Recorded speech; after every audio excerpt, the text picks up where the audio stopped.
Les backrooms, voilà, c'est le phénomène avec Obsession, un petit peu du genre horrifique en ce moment. Ça fonctionne très très bien, d'ailleurs, un peu comme Obsession, c'est en train de battre pas mal de records. Alors Obsession, c'était moins d'1 million de budget, environ 750 000. Il me semble que ça a dépassé les 300 millions, donc voilà, les studios se frottent les mains. Là, pour Backrooms, c'est un petit peu plus, on est sur 10 millions, ce qui est pas beaucoup hein, pour un film, en plus, voilà, avec un petit peu de mouvement derrière lui. Hein. Les Backrooms, c'était déjà un phénomène avant l'annonce du film. C'est distribué par A24, donc voilà, gros distributeur et tout, donc voilà. Mais 10 millions, ça reste quand même pas énorme. Et là, pareil, ça, je crois que ça fait le meilleur démarrage de l'histoire de d'A24. Ça a dépassé les 200 millions faciles, donc je pense que voilà, c'est waouh. Voilà, on est en train de voir des choses et ça fait peut-être réfléchir les gérants de salles de cinéma sur un petit peu, ben, au bout d'un moment, il suffit de faire des bons films qui attirent les jeunes, hein, et ben, vous aurez les jeunes au cinéma. Hein. Alors, c'est pas facile, hein, mais bon, des fois les réponses sont simples mais compliquées à exécuter. Ouais, Obsession, ça fera partie des films les plus rentables avec des Blair Witch, des Paranormal Activity, donc ouais, ouais, c'est assez impressionnant. Donc cette fois-ci, voilà, le phénomène Backrooms se concrétise au cinéma avec Backrooms, euh, réalisé par Kane Parsons. Alors si comme moi, Backrooms, vous n'êtes pas trop expert, donc je ne suis pas un expert, hein, toujours, je connais quelques trucs, je connais, voilà, je traite beaucoup sur Internet, donc forcément alors j'ai même pas vu la vidéo de Feld Up sur les balcons, ou je sais même pas s'il en a fait plusieurs, donc j'avoue il faudrait que je regarde ça un jour. Mais voilà, je connais le précepte général, hein, le principe, hein, le concept, j'ai fait les deux en même temps. À la base, les backrooms, c'est un sorte de... un peu comme le Slenderman par exemple, c'est un peu une... ou les SCP, si vous connaissez les SCP, c'est une histoire communautaire d'horreur, enfin des milliers d'histoires communautaires où en gros, bah, c'est plein de gens de la communauté internet qui en fait publient hein, leurs histoires autour de ces fameux espaces qu'on appelle les liminaux, qu'on appelle les backrooms. Donc voilà, c'est genre d'espaces étranges, dénués de vie, très étranges, qui ne semblent pas vraiment respecter les normes de construction de plein de trucs. Donc voilà, et c'est voilà, plein de gens sur internet qui créent leurs propres histoires autour de ces lieux-là qui semblent échapper à toute logique. À la base, alors Kane Parsons est peut-être, on y reviendra juste après, c'est peut-être le visage de cette mouvance-là d'histoires horrifiques sur Internet. Mais à la base, les backrooms, ce phénomène-là, ça vient d'une image qui a été postée sur 4chan en 2019, si je dis pas de bêtises. Voilà, donc c'est l'image que j'ai mis à l'écran. Où, si je me souviens bien, c'est un magasin de meubles désaffecté, enfin vide, qui a été pris en photo par quelqu'un voilà, avec un papier peint bien rétro et tout voilà.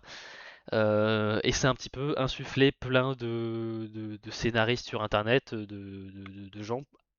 Ah, voilà, ça les a inspirés à écrire plein d'histoires autour de ce lieu qui paraît, ouais, qui inspire pas des trucs très, voilà, c'est bizarre, c'est vide, ça se voit que ce lieu est pas censé être comme ça, il est pas censé être vide, il est censé y avoir des choses, mais voilà, il y a un côté très froid, très industriel. Enfin, voilà, donc voilà, et ça a été un petit peu le début de ce phénomène-là, que du coup Kane Parsons, que vous voyez à l'écran, a repris lors d'une web série qui s'appelait The Backrooms, qu'il a développé en plusieurs épisodes. Voilà, il a créé tout un lore avec voilà des monstres, des lieux différents, des organisations qui tentent un petit peu de comprendre ces lieux-là, etc. Euh, le premier épisode de la web série est à 87 millions de vues sur YouTube, donc voilà, c'était quand même un assez gros phénomène. Et puis après, par la suite, il y a plein d'autres créateurs qui ont fait leur propre interprétation des backrooms, des espaces liminaux, etc. Donc voilà, c'est un petit peu le nouveau phénomène horreur comme l'a pu être voilà, Slenderman à l'époque, Jeff the Killer, mais il y a une autre dimension quand même, hein, pas tout à fait le même truc, c'est quelque chose qui est beaucoup plus diversifié dans les histoires qu'on peut raconter, etc. Donc voilà. Mon expérience se limite à une vidéo de filles traversant un miroir. Ça, je l'ai pas vu ça pour le coup, mais voilà. Mais et du coup voilà, mais il y a plein de gens qui notamment dans notre réalité à nous, hein, qui vont aller parcourir des espaces ou photographier des espaces qui sont aussi ben, dans le même esprit où ça se voit que des espèces d'espaces de bureaux ou des grands hangars qui sont pas censés être aussi vite que ça. Donc voilà, ça a créé vraiment un truc qui marque l'imaginaire des gens de ma génération, enfin surtout, qui a notamment pas mal marqué des gens de ma génération, parce que il faut savoir que Kane Parsons est plus jeune que moi. Voilà, il commence à avoir des gens qui font des choses de leur vie qui sont plus jeunes que moi. Voilà, je tremble un peu. Et puis tu déprimes. Ouais, ok. Exactement. Alors, il faut savoir que on y reviendra juste après avec les acteurs principaux, mais alors Backrooms a été réalisé donc par Kane Parsons, donc voilà le même gars qui a fait la web série. Il avait 19 ans quand il a fait le film. Il avait 20 ans quand il faisait la promo du film, et en gros il a eu 21 ans, genre quelques jours après la sortie du film. Et il dirige déjà un film à 10 millions où les acteurs principaux c'est Chiwetel Ejiofor et Renate Reinsve. Donc bon, il y a aussi Finn Bennett aussi au casting et tout, donc enfin voilà, c'est assez impressionnant. Et pour le coup, je spoil un petit peu mon avis, mais comme premier film, c'est déjà extrêmement intéressant, c'est déjà extrêmement bien maîtrisé dans la photographie, dans ce qu'il veut montrer, dans l'univers qu'il veut créer. Ça veut pas dire qu'il y a aucun problème, il y en a des problèmes, mais pour un premier film, c'est déjà incroyable de, de précision dans sa direction artistique. Bon, c'est un univers qu'il connaissait déjà très très bien parce que bah, c'est lui sur le logiciel Blender qui te permet de faire des environnements 3D, c'est lui qui avait fait la web série. Donc il avait déjà en tête, il a déjà créé les univers, les décors, etc. Et pour un premier film, voilà, c'est assez impressionnant. Voilà. Et donc voilà. Oui, Petite question, vu que tu sais, moi j'adore les films d'horreur, mais à l'inverse, j'ai du mal avec la science-fiction. T'as un vrai mélange des deux ou c'est vraiment science-fiction entouré d'horreur ou plus horreur? c'est pas vraiment science-fiction, je dirais. Pour moi, c'est vraiment de l'horreur pure et dure, non, parce que c'est une forme particulière d'horreur quand même, mais je le classifierais pas en science-fiction. Alors il y a une espèce de société Ok. qui fait un petit peu, ouais, grande corporation SF qui essaie d'enquêter sur cet endroit, mais il n'y a pas de... Ouais, pour moi c'est vraiment beaucoup plus horreur qu'autre chose, quoi. Bon, d'accord, ok, ça marche. Merci. Non, voilà. Et il y a le fameux même avec voilà Kane Parsons. Et du coup, c'est devenu le réalisateur le plus jeune à être arrivé dans le top du box-office américain. Enfin voilà, donc le film fonctionne, les critiques sont quand même assez bonnes. Donc voilà. Et il y avait souvent voilà dans les tweets, He is only 20 ou 21 et c'est devenu un mème, voilà, parce qu'on a sans cesse répété son âge. Il y a même, alors pour la petite histoire, il y a même des gens qui sont venus à remettre en question que c'était vraiment lui qui réalisait le film. Voilà, faut croire que les jeunes personnes ne peuvent pas réaliser des bons films apparemment, ce n'est pas impossible, enfin c'est pas possible selon certaines personnes, donc voilà, il y a même des gens qui ont cherché un petit peu décrédibiliser son travail, donc voilà, donc ce n'est pas le cas bien évidemment, mais voilà, et ça c'est Ah, ces jeunes, ils savent rien faire sans l'IA, hein. exactement, voilà, il y a un petit peu ça, genre il faut forcément que ce soit un vieux derrière qui repasse ou l'IA, enfin voilà, donc et il y avait un petit peu aussi la même chose avec Curry Barker qui avait fait Obsession, pareil, Curry Barker, donc le réalisateur d'Obsession, il peut être un tout petit, il doit être à peine plus vieux que moi, il doit avoir même pas 30 ans. Donc pareil, comme premier gros film pour Curry Barker, il avait fait déjà des courts-métrages, mais là c'était vraiment premier film distribué machin. Voilà, t'as toujours des gens rageux qui ne peuvent même pas concevoir que ben oui, les jeunes talents ça existe, hein. Les George Lucas, les Steven Spielberg, ils avaient plus ou moins le même âge hein, quand ils ont fait leur premier gros film, hein, donc c'est loin d'être impossible. Alors Curry Barker est né en 99, donc il a un an de plus que moi. Donc voilà, vous voyez, il y a des jeunes talents qui émergent. Les backrooms, de quoi ça parle?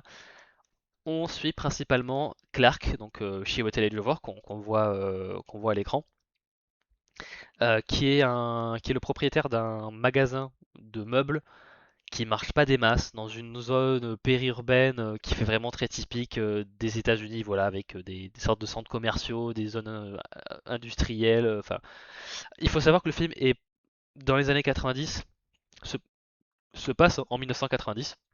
Et ça a une importance un petit peu pour le message et toute l'atmosphère du film. Non, pas Kent, pour le coup, c'est pas Clark Kent.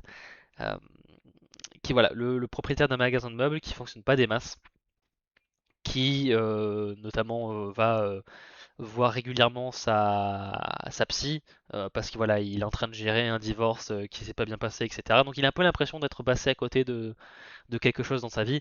À la base, c'est un architecte qui a jamais pu vraiment le devenir parce que les circonstances de sa vie ont fait que bah, il a dû aider sa femme, etc. Donc voilà, il se retrouve un petit peu coincé dans ce magasin de meubles, voilà, un peu claqué au sol.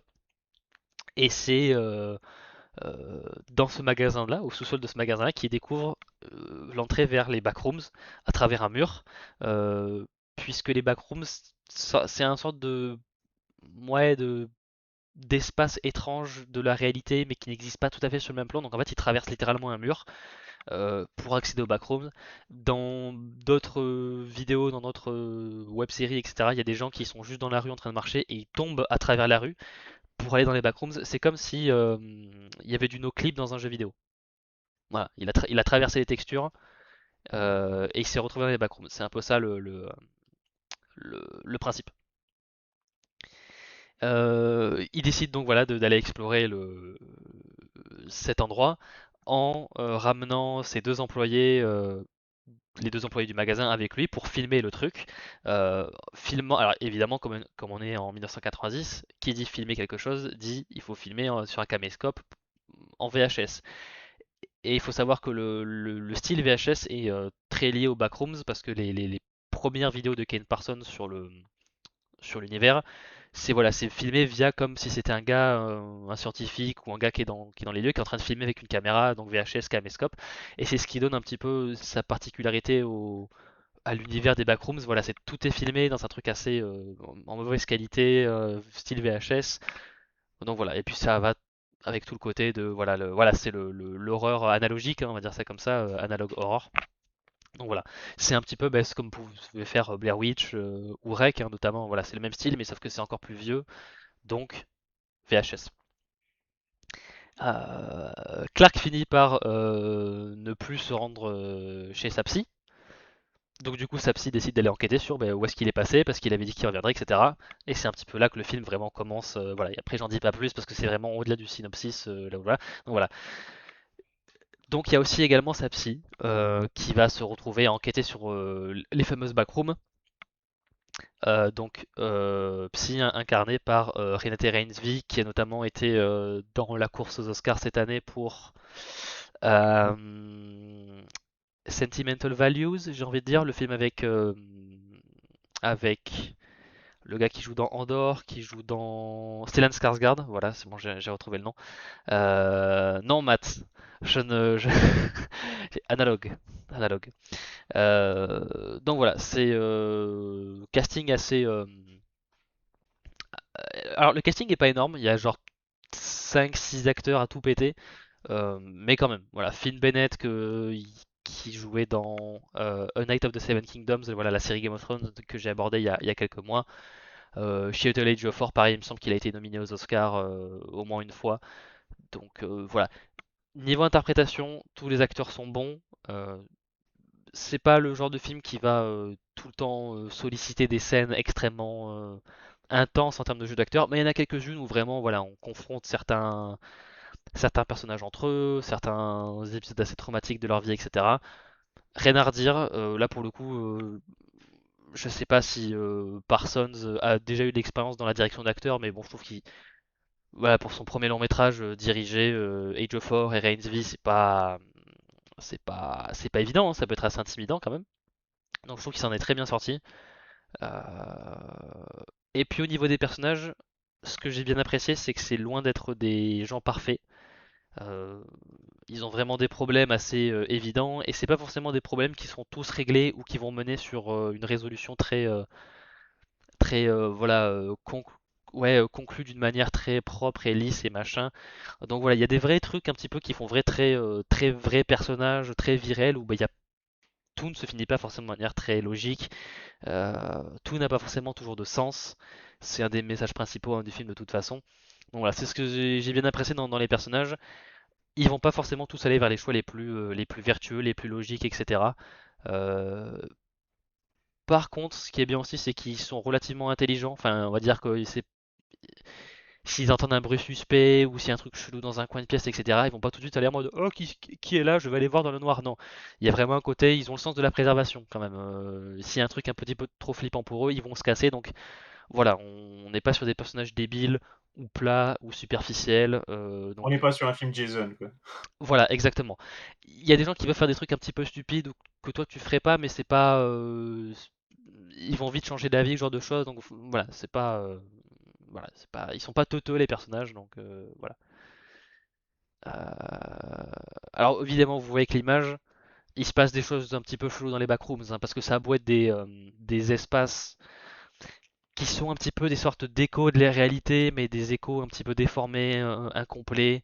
Euh, donc voilà, il y a des choses cheloues dedans, voilà, parce que ça, en plus de se souvenir des lieux, ça se souvient des gens aussi, mais ça se souvient de manière un petit peu, ben, comme dans les souvenirs, c'est pas tout à fait ça. Il y a des trucs chelous, quoi.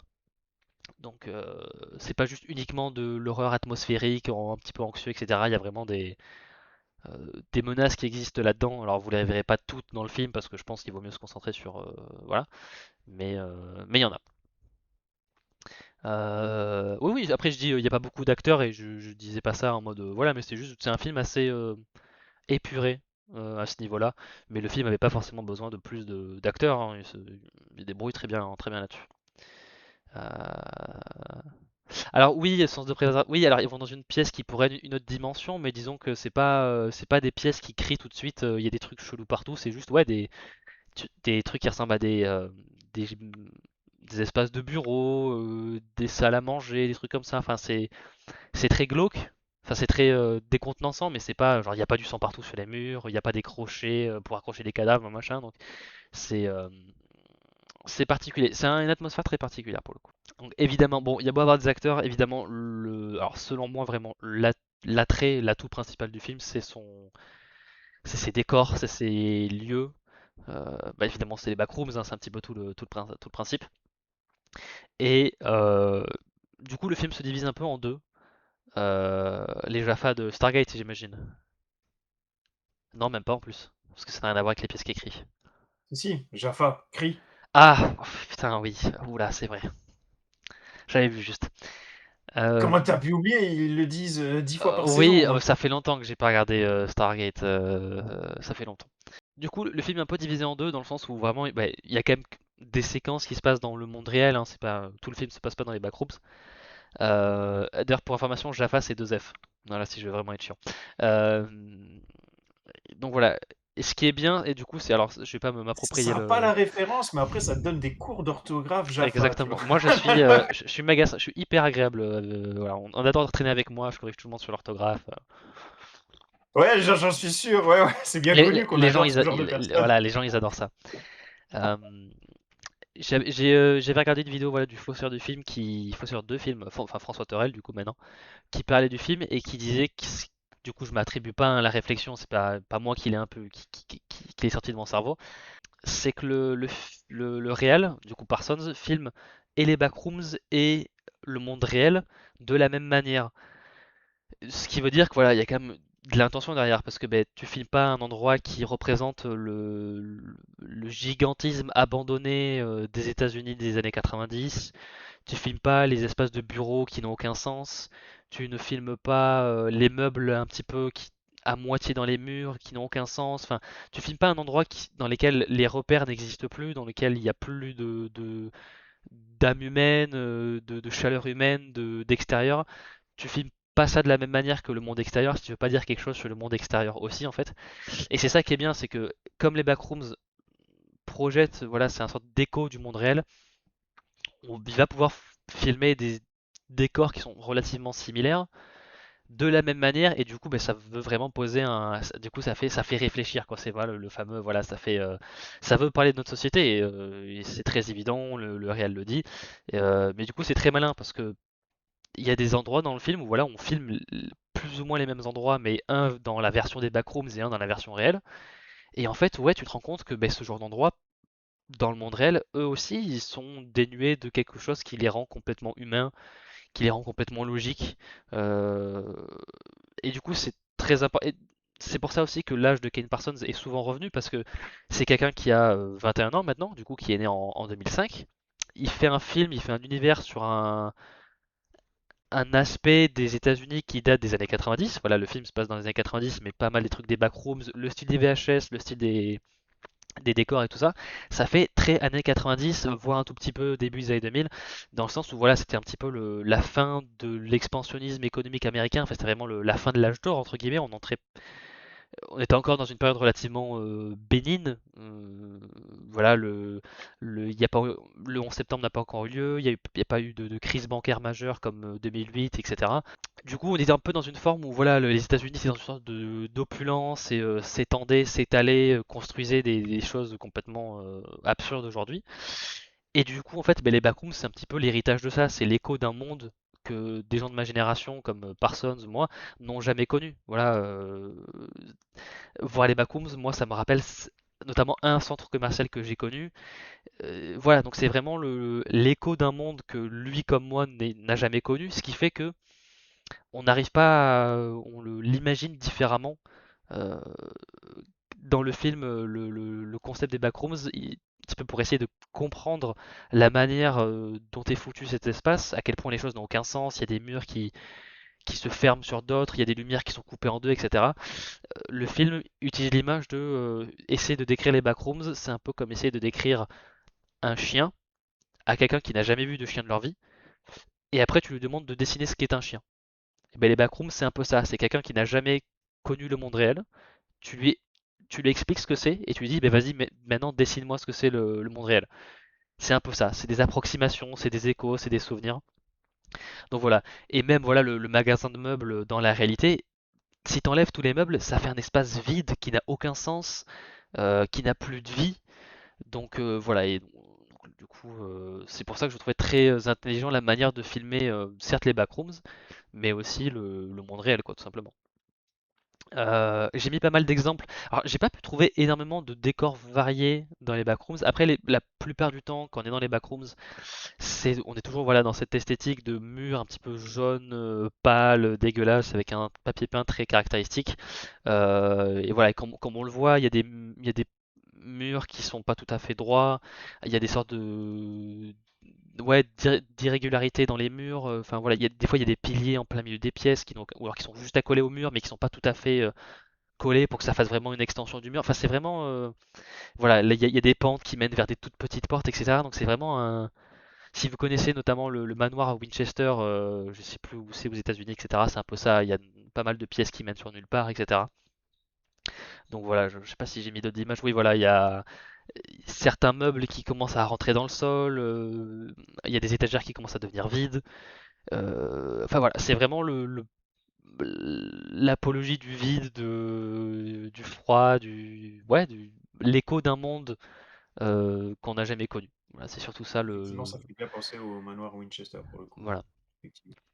L'image à droite ne vient pas du film, ça vient d'une de ses web-séries. Et c'était un bon exemple de voilà l'aspect VHS, ça lui donne ça un petit peu. Donc imaginez voir un petit peu une sorte d'ombre au fin fond de sorte de labyrinthe qui en plus pour le coup est quasiment toujours éclairé. C'est aussi ça, je trouve, une des forces du film. Ça arrive à construire un environnement vraiment angoissant.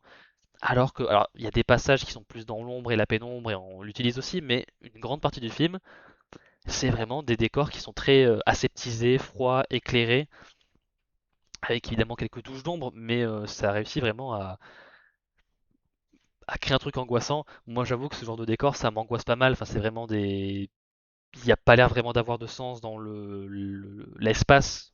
On va dire, tu peux te retrouver à suivre un couloir qui n'a aucun sens parce que tu aurais dû recroiser le chemin que tu viens de prendre, mais en fait, si tu continues, en fait, ben, c'est comme si les espaces se compressaient, se déformaient, et que voilà, c'est pas parce que tu viens de passer une porte que si tu repasses la même porte 3 heures plus tard, ce sera au même endroit, etc. Donc c'est ouais, tout à fait à droite, c'est de la modélisation 3D. D'ailleurs, c'est, je pense, une des parties, enfin, une des raisons pour laquelle Kane Parsons a mis un sorte de filtre VHS parce que ça lui permettait un petit peu de camoufler toutes les imperfections de la modélisation 3D. Ce qui fait que ces web-séries ont un côté très réaliste sans forcément avoir un budget malade parce qu'il y avait tout l'aspect rugueux, un peu imparfait, voilà quoi. Ouais, il y a un côté un petit peu hôpital, il y a un peu ça, hein, mais c'est vraiment clairement, je pense, enfin, moi j'ai jamais connu, enfin après je pense que c'est aussi très américain comme concept de ce genre de d'immenses espaces vides, parce que je pense qu'on a eu moins le sens de la démesure que les États-Unis dans leur étalement urbain.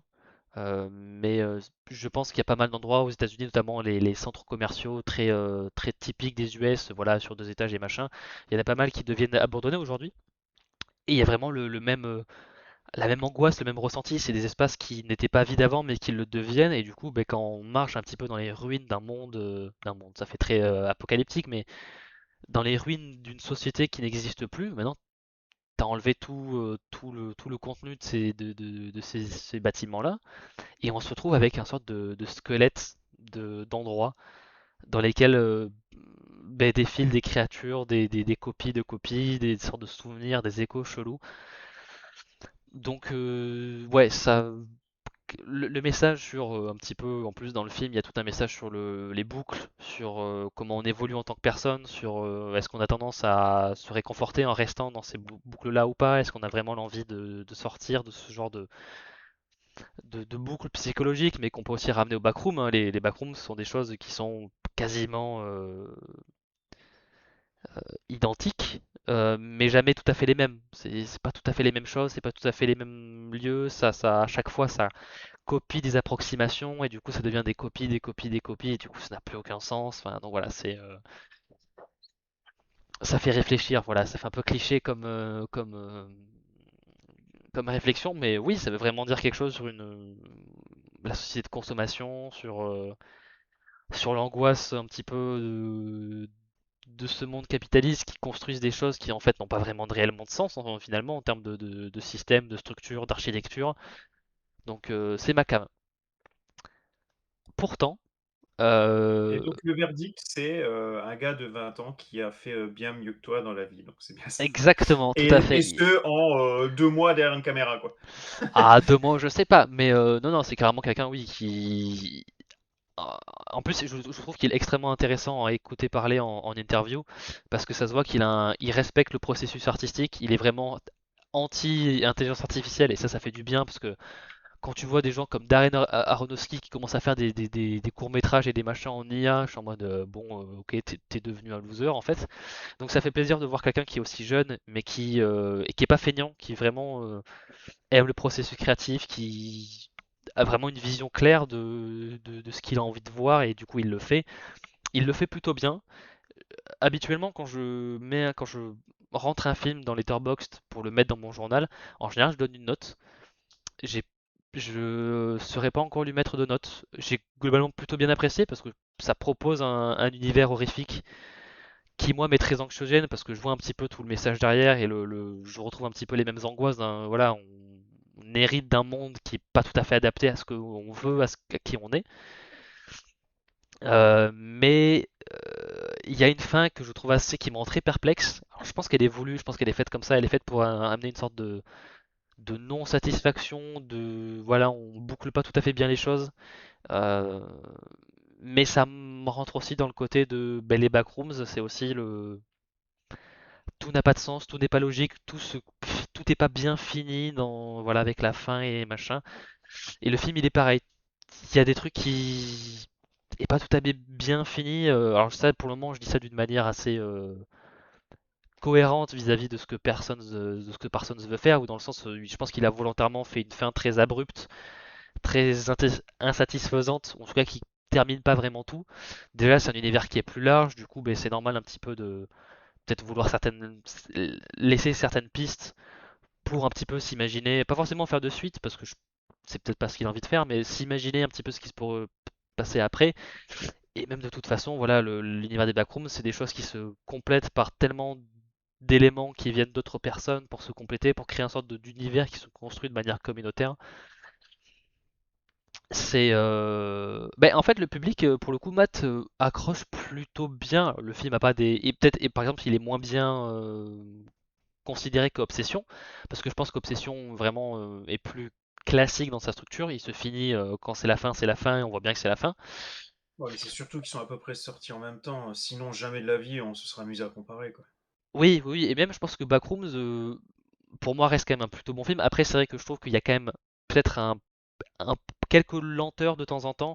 Après, bon, la découverte des backrooms, elle se veut aussi lente parce qu'on se découvre un petit peu au fur et à mesure ce qui se passe. Chaque coin de mur est un petit peu anxiogène parce qu'on sait pas ce qu'on va y trouver. Mais c'est vrai qu'après, ça aurait mérité d'être un petit peu plus nerveux par moment. Le plus gros point négatif, c'est on a un peu l'impression de redécouvrir deux fois les backrooms, alors qu'on n'avait pas besoin de les découvrir une deuxième fois, on les avait déjà vus, mais voilà, je pense que le film voulait accompagner le personnage de la psy à nouveau dans les backrooms, et du coup, il y a un petit peu un petit ventre au mou, c'est un peu ça qui est dommage. Il y a quelques maladresses, notamment en termes d'explication, de thématiques, de messages. Notamment la voix off au début, je la trouve un petit peu trop évidente, trop simpliste là où je trouve que le reste du film est plutôt pas subtil, mais plutôt très fluide dans la manière dont il veut te faire comprendre des choses. Il te les fait comprendre par l'environnement, par la manière dont il filme les choses. Euh, donc voilà, c'est un petit peu ça les deux gros reproches que j'ai. Ce qui crée une expérience assez unique en fait finalement. Mais les backrooms c'est un univers unique, donc je pense que ça marche bien dans le propos, ça marche bien avec l'univers. J'aurais bien aimé voir un tout petit peu plus du personnage de Marc Duplass qui joue un gars qui sait un petit peu plus de choses sur l'univers des backrooms. Je trouve- on- il manque un truc, ouais, il manque un truc un petit peu à la toute fin du film, même si j'aime bien le côté vraiment abrupt et un petit peu on finit là-dessus et on sait pas vraiment ce que tout veut dire, si tout est réel, etc. Mais voilà, il manque un petit truc là-dessus, je pense, pour vraiment peut-être un petit peu radoucir la fin un petit peu amère du film. Mais pour le coup, comme premier film, je trouve que ça concrétise, on va dire au cinéma, un univers qu'il avait déjà un petit peu imaginé dans sa tête. Mais faire un film avec un aussi gros budget, avec des acteurs aussi connus, avec plein de départements, que ce soit la photographie, les décors, etc., transposer en décor réel l'univers qu'il avait créé en 3D avec Blender. Alors la plupart des scènes dans le film sont des décors réels. Il y a évidemment quelques décors qui sont évidemment des images de synthèse. Il y en a d'autres qui sont mieux camouflés, mais globalement la plupart des décors c'est des décors réels, donc c'est cool, ça donne vraiment un côté un petit peu tangible à cet espace-là. Mais voilà, mais comme premier film, franchement le film est très beau en termes de photographie, ça fait du bien. Obsession c'était pareil. Euh, la musique est assez angoissante, assez étrange, mais là aussi pareil, je trouve que ça colle bien à l'univers. Donc ouais, un montage qui aurait mérité d'être un petit peu plus nerveux, pas forcément plus rapide en termes de coupe, de plan, mais vraiment dans l'articulation plus globale du film, ça aurait mérité un petit coup de punch. Après le film est pas très long, il doit faire 1h45, un truc comme ça, donc franchement ça passe plutôt vite. Euh, les acteurs sont plutôt bons, on leur donne pas non plus des scènes et des scènes pour étaler leur jeu d'acteur, mais ils en ont quand même deux ou trois qui sont quand même plutôt cool et ça permet un petit peu de donner un petit peu comment dire ça permet vraiment de donner aux éléments plus classiques du film, donc vraiment le jeu d'acteur, la direction, ça permet on va dire que il a réussi à la fois à retranscrire son univers dans le film, mais aussi dans les éléments plus classiques d'un long métrage. Donc oui, la photographie, la musique, la direction d'acteur. Là aussi, il y a des bonnes qualités. Peut-être pas aussi bonnes que l'aspect backrooms du film, mais franchement, je pense que c'est un réal à surveiller, quoi. S'il est toujours aussi bien entouré, s'il a toujours l'inspiration de créer ce qu'il a envie de Ouais. créer, à Tu, surveiller, tu quoi. m'étonnes parce que oui, tu as fait un peu la liste des défauts de l'œuvre, mais ouais, tu l'as dit toi-même, c'est son premier film, quoi. Mm. C'est Si ses défauts ne se résument qu'à ça, ça reste extraordinaire. Enfin, c'est Ah ouais, bien sûr que ça a surveillé. Enfin, clairement, ouais. non, non, c'est assez impressionnant. Et même si je pense que c'est pas pour tout le monde parce que c'est particulier, euh, je pense que les qualités vraiment objectives du film, enfin qu'on peut relever de l'objectivité, comme oui vraiment la photographie est bien travaillée, elle est bien soignée. Euh, il y a quand même voilà, il y a quand même suffisamment de choses qui vont au-delà vraiment de l'aspect appréciation personnelle qui me font me dire oui, il y a à surveiller quoi. Et c'était la même chose pour Curry Barker avec Obsession. C'est son premier gros film voilà en salle et machin. Là, il est déjà signé pour faire d'autres trucs, etc. Je pense qu'il faut surveiller. Donc, Massacre à la tronçonneuse, apparemment. Exactement. Voilà. Il faut aussi un film avec Aaron Paul aussi, Anything but Ghosts. Donc j'espère que c'est une nouvelle génération de cinéma, pas forcément d'auteurs-auteurs, mais d'auteurs et de réals qui arrivent un petit peu à garder leurs pattes dans un système qui a tendance à écraser les identités visuelles et artistiques. Donc oui, ça fait du bien. Ça fait du bien de voir, même si voilà, je sais pas genre mon film de l'année, ça fait du bien de voir un film unique en son genre.